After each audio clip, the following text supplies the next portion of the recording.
Bhagavate Vasudevaya. Sahabat Kaliuga Time, mungkin 2 hari ini saya tidak upload video karena lantaran ada berbagai halangan yang gak bisa saya tinggalkan. Jadi mohon maaf, selama 2 hari ini saya tidak upload video.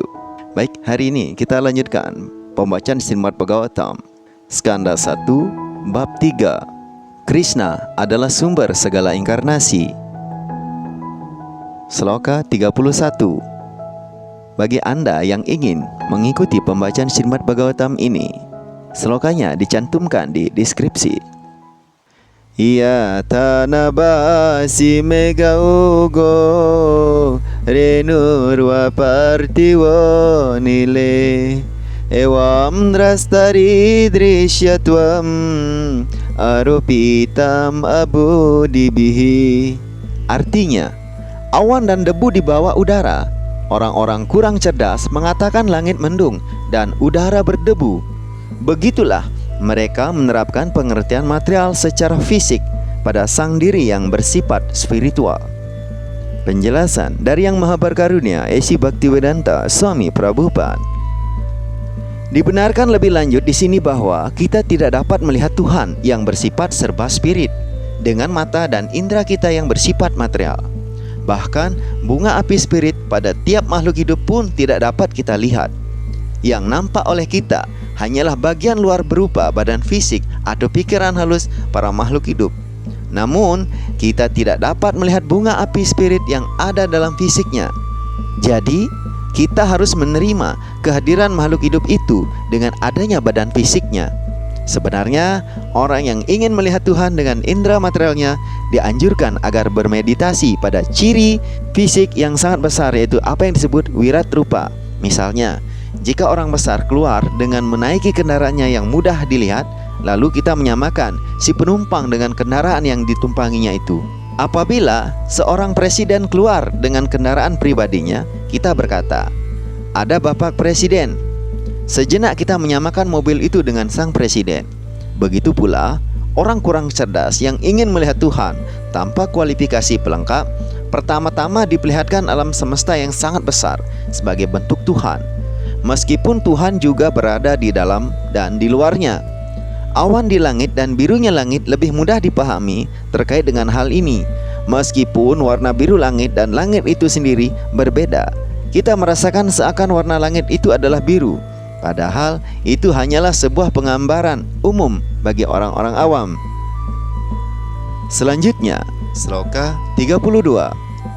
Atah param yat avyaktam avyudha guna brimitam adrista sruta wastutva sajivo yat punarbhavaha.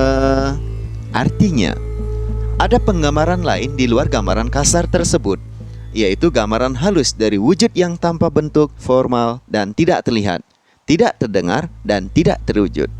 Makhluk hidup mempunyai bentuknya di luar sifat halus tersebut. Jika tidak, ia tidak akan bisa lahir berulang kali. Penjelasan. Seperti halnya manifestasi kosmik kasar ini dibayangkan sebagai keakraban badan Tuhan. Lalu ada pula gambaran bentuknya yang halus, yang hanya bisa diinsapi tanpa terlihat, tanpa terdengar, ataupun tanpa wujud. Tetapi aktualitasnya, baik gambaran fisik maupun gambaran halus, semua bersangkut paut dengan badan para makhluk hidup. Makhluk hidup memiliki bentuk spirit di luar eksistensi material yang bersifat fisik maupun eksistensi sang roh yang bersifat halus. Badan fisik dan fungsi-fungsi roh berhenti aktif seketika spirit meninggalkan badan fisik yang kasat mata. Sebenarnya, kita mengatakan makhluk hidup tersebut telah lenyap, lantaran ia tidak terlihat dan juga tidak terdengar. Bahkan ketika badan fisik sedang tidak aktif, ketika makhluk hidup sedang terlelap, di mana kita tahu bahwa dari gerak napasnya, sang spirit masih berada di dalamnya. Jadi, apabila entitas hidup itu meninggalkan badan fisik, itu bukan berarti bahwa sang spirit itu telah lenyap. Dia masih ada. Jika tidak, bagaimana ia dapat mengalami kelahirannya yang berulang kali? Kesimpulannya adalah Tuhan eksis secara kekal dalam bentuk transendentalnya. Tuhan tidak berbadan kasar maupun halus seperti halnya makhluk hidup. Badan Tuhan tak pernah bisa disamakan dengan badan-badan kasar maupun halus milik makhluk hidup. Semua konsepsi menyangkut Tuhan seperti itu hanyalah bersifat imajinasi semata. Makhluk hidup mempunyai bentuk spirit yang kekal, yang menjadi terikat hanya lantaran pencemaran materialnya. Selanjutnya, Sloka 33. Ya tremesat asat rupe pratiside swasam vida avidyayat manikirteti tat brahma darshanam. Artinya, bila seseorang telah mengalami melalui keinsapan diri di mana baik badan kasar maupun badan halus itu tidak bersangkut paut dengan sang diri yang murni, ketika itu ia melihat dirinya sendiri dan juga Tuhan. Penjelasan: perbedaan antara keinsapan diri dan ilusi material adalah terletak pada usaha mengetahui bahwa hal-hal yang bersifat temporer atau ilusif dikenakan kepada sang diri oleh energi material dalam bentuk badan-badan fisik dan badan halus sebagai penutup-penutup lahiriah. Bagi sang diri, penutup-penutup tersebut terjadi akibat kebodohan. Penutup-penutup seperti itu tidak pernah berlaku dalam pribadi personalitas yang maha tinggi. Jika seseorang mengetahui hal ini secara meyakinkan, maka itu disebut pembebasan atau telah melihatnya mutlak. Ini berarti bahwa keinsapan diri yang sempurna dimungkinkan dengan memulai kehidupan yang suci atau rohani. Keinsapan diri berarti menjadi tidak tertarik kepada kebutuhan badan-badan fisik, badan halus, dan menjadi serius pada aktivitas sang diri.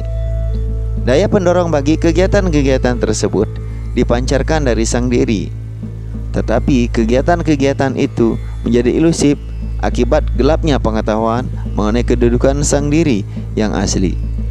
Akibat kebodohan tersebut, maka kepentingan pribadi diperhitungkan menurut badan-badan fisik dan halus.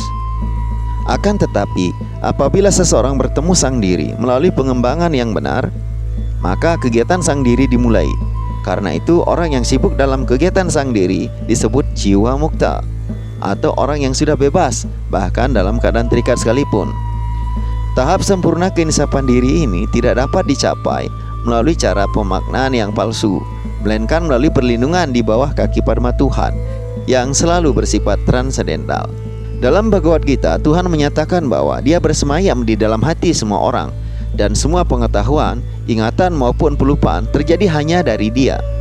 Apabila makhluk hidup ingin menikmati energi material atau fenomena yang bersifat ilusif, maka Tuhan menutupi makhluk hidup dalam kemisteriusan sifat lupa. Dengan demikian, makhluk hidup menjadi salah tafsir bahwa dirinya adalah badan kasar dan pikiran halus. Apabila makhluk hidup berdoa kepada Tuhan agar diselamatkan dari cengkraman lupa melalui pengembangan pengetahuan transendental, maka Tuhan dengan karunia-Nya atas kehendak-Nya membuka tabir ilusi yang menutupi makhluk hidup. Dan dengan demikian, maka makhluk hidup itu menjadi insaf diri. Kemudian ia menjadi tekun dalam pelayanan kepada Tuhan dalam sifat dasarnya yang kekal. Dan dengan demikian dibebaskan dari dosa. Semua hal itu dilakukan Tuhan melalui energi eksternalnya. Semua hal itu dilakukan Tuhan melalui energi eksternalnya atau secara langsung melalui energi internalnya. Selanjutnya, Sloka 34. Ya di eso prata dewi maya waisara dimatihi sampanna eveti vidur mahimni swe mahiyate. Artinya, jika energi ilusif itu telah hilang dan entitas hidup diperkaya sepenuhnya dengan pengetahuan atas karunia Tuhan, maka ia segera dibebaskan dari kebodohan dengan keinsapan diri. Maka dengan demikian ia menjadi mantap dalam kemuliaannya sendiri. Penjelasan: oleh karena Tuhan melampaui segala secara mutlak, segala bentuk, segala sifat, nama, rekan-rekan, dan energinya adalah identik dengan dirinya. Energinya yang melampaui segalanya bertindak sesuai dengan kemahakuasaannya. Energi yang sama bertindak sebagai energi eksternal, energi internal, dan energi marginalnya.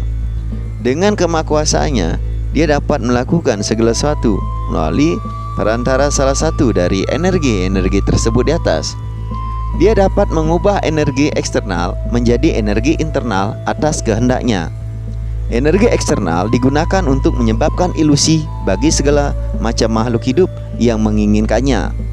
Melalui karunia Tuhan, energi eksternal tersebut mereda untuk roh yang terikat atas kehendak Tuhan sesuai dengan tobat dan pertobatan roh yang bersangkutan. Kemudian energi yang sama jugalah yang menolong makhluk hidup yang telah disucikan itu untuk maju menempuh jalan keinsapan diri. Contoh energi listrik sangat cocok dengan hal ini. Seorang ahli listrik dapat memanfaatkan energi listrik untuk memanaskan ataupun mendinginkan sesuatu hanya dengan men-set atau menyetelnya saja. Maka ia ditempatkan pada posisi konstitusinya yang benar untuk menikmati kehidupan spiritual yang kekal.